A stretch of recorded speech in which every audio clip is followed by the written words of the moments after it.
When I was 21, my mom died. When I was 22, my dad died. We owned a liquor store, a restaurant, bar, and we lived in the back. Every penny we needed from every penny we got from Social Security, because my sister was a minor, we needed. Today, I'm 60, I'm not married, I don't have any kids. I would give up some Social Security to save a system that Americans are going to depend on now and in the future. Half of American seniors would be in poverty without a Social Security check. If you make me your president, I'm going to put the country ahead of the party. I'm going to do what it takes to defend this nation. This nation's been great to me, and that's the only way I know to pay you back. That was Republican Senator, presidential candidate Lindsey Graham. He joins us now. And in New York, we've got NBC News political director and moderator of Meet the Press, Chuck Todd. And Mika, you have a gift for Lindsey. I do, because they gave you an empty room yesterday. They at least this is my crowd. People in a bar at 7:30 in the morning. There you go. They at least could have given you a beer. There you go. I grew up with you. There you go. They could have given him a beer at least. My God, an empty room. Well, they could have gotten prisoners to come. They got nothing else to do. It could have been a little Johnny Cash situation. You're saying they could have shipped in some prisoners. So we said before, you looked uncomfortable up there. Nobody's ever seen you look uncomfortable in front of a TV. I've never seen you. Whenever there's a camera there, you're comfortable. I've known you for 20 years. You looked uncomfortable yesterday, and we thought it might be because the bizarre setup of having you talk to 20,000, an empty room that usually holds 20,000 people. It's like having a debate in a bathroom. At the end of the day, it was a bit uncomfortable for me because I like people. You know, when people start getting you going and the guy next to you or the gal next to you, is fun. But, you know. You feed off the crowds. You feed off the crowd. When there's no crowd, it's hard to feed. You got a warm crowd here this morning. I got a very warm. And the more you drink, the better I'll sound. Yes. So, by the end of this, you'll want to kill ISIL too. Just 3 beers, right? Okay. We want to talk about the debate, but before we talk about the debate, massive news last night. Chuck Schumer decided to use the Donald Trump debate to bury the lead that the most important Democratic Jewish voice in America is actually against this deal, which, Mika, I don't usually tweet in the middle of debates, but I did on this one, and I just asked, now is Barack Obama going to call Chuck Schumer ignorant or a liar, like he suggested at American University, that anybody that didn't support this deal was either ignorant or not telling the truth. So, Lindsey, Senator Schumer released a statement saying, quote, "I will vote to disapprove the agreement, not because I believe war is a viable or desirable option, nor the challenge to the path of diplomacy. It is because I believe Iran will not change. And under this agreement, it will be able to achieve its dual goals of eliminating sanctions while ultimately retaining its nuclear and non-nuclear power." Lindsey, what do you think? A very political big deal. You know, the accusation that I and other Republicans are aligned with the hardliners against the moderates took a blow. There are no moderates running the government. The moderates exist in... You're talking about in Iran? Yeah, in Iran. They were shot down in 2009. Chuck saying no to this deal is a very big political move, and it's not between this bad deal and a war. It's between this deal and a better deal. So at the end of the day, not much discussion in the second debate. How would you actually get a better deal? Is it really a choice between this deal and a war? And if it's a bad deal, how did we get there, and how could you fix this bad deal? Let's bring in Chuck Todd from New York. Chuck, we want to talk to you about the debate, obviously, but this is big news. One of the most important Democratic voices in Washington, really undercutting everything President Obama said at American University the other day, sort of an us versus them approach, which some people on our set yesterday morning sounded a lot like George W. Bush trying to justify the Gulf War. No, look, and his reasoning was just a scathing indictment of the entire deal.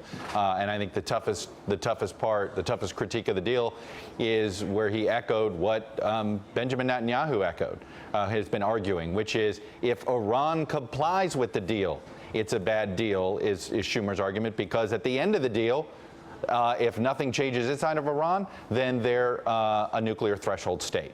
And that is the unacceptable outcome from him. The only favor he did, Joe, is what you brought up at the point, is that he buried it And I think, honestly, that Schumer's not campaigning to stop it. I mean, look at Kirsten Gillibrand yesterday, who rarely splits with Schumer on foreign policy issues. She came out for it first early. I mean, you can't help but wonder is if he said, gave a heads up, had he gone first before her, or then maybe he would start campaigning. If you're the White House today, you knew you were going to lose Schumer. Tactically, this is the way you wanted to lose him, after you had already secured some other votes. And while the rest of America was looking at Donald Trump. Right. Hey, Chuck, so let's move on to why we brought you here. Yes, sir. Talk about the debate. We've had some interesting information come on the set about Trump, a lot of anecdotal, but that we didn't think Trump did especially well and thought it might actually impact him. But Gene Robinson, Josh Green came back with some pretty strong anecdotal evidence that all it did was rile up Trump voters even more. Well, it could, but we'll see. I think a lot of it is going to have to do with how you can't help but say that the tone for Trump was set by the moderators. They they were tough at him from the beginning, and to put the third party question at the top of the debate, it's a scene setter. And if you're a rank and file Republican voter, you can't help but that's got to give you pause on Trump. No matter how much you may like what you've heard, you sit there and say, well, geez, he doesn't want to be a member of the party. So the normal laws of politics, Joe, would say that this debate didn't help him. It probably hurt him. But every time we've thought something was going to hurt him, he has defied conventional political gravity. So we'll see. But a lot of this may depend on how aggressive Fox is, frankly, at replaying the Megyn Kelly moment.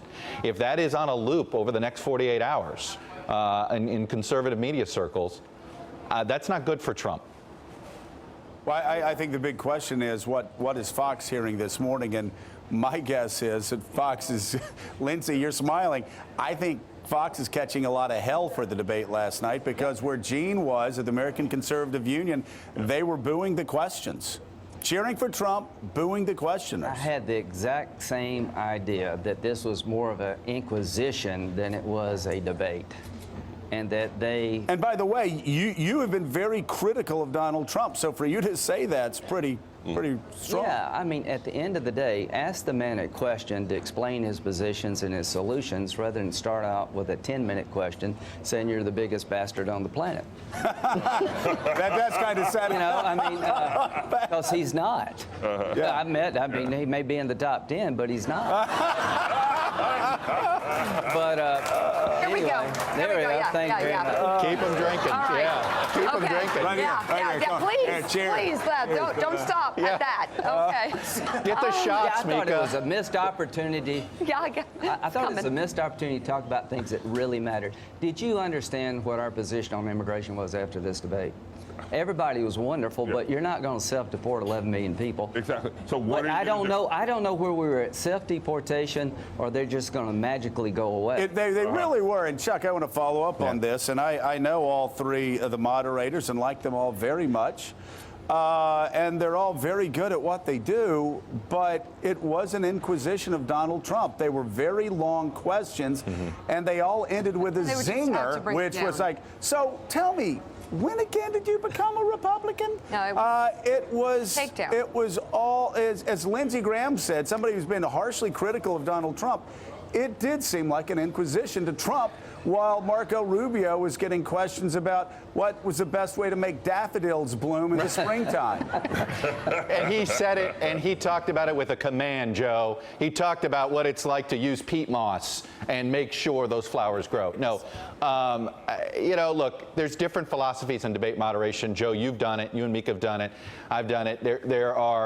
There are interview questions, and you sit there, you come up with questions, and you can come up with some great questions, and you say to yourself, is this an interview question for a specific candidate, or is this a question that allows for actual debate between multiple people on stage? And you have to make that decision as a moderator how you go. I think there were times last night you saw some really good interview questions, but sometimes interview questions aren't the best debate questions. They don't spark actual conversation, as Senator Graham said, on an issue. Yeah, Chris Matthews. Yeah, I got to pay tribute to you, Senator, because you were one of the few senators who's been absolutely consistent on a coherent plan to deal with illegal immigration, which is not, illegal immigration is not about the people who've been here 20 years. Nobody's going to throw them out. Right. It's about the guy coming over tomorrow night.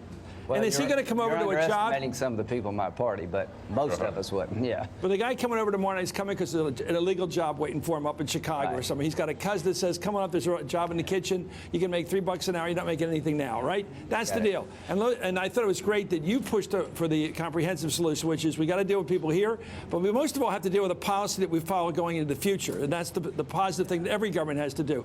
I thought that was interesting. Rubio came out for E-Verify last night. Rubio had the guts to come out for it. Donald Trump's not going to come out against illegal hiring.